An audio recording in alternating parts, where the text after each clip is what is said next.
Like and subscribe, and ring the bell to join us for more adventures.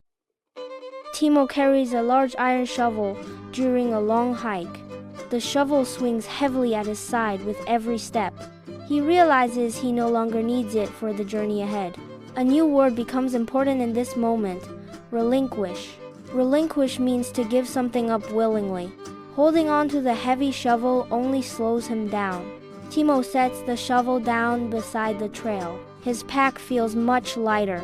Walking becomes easier and faster.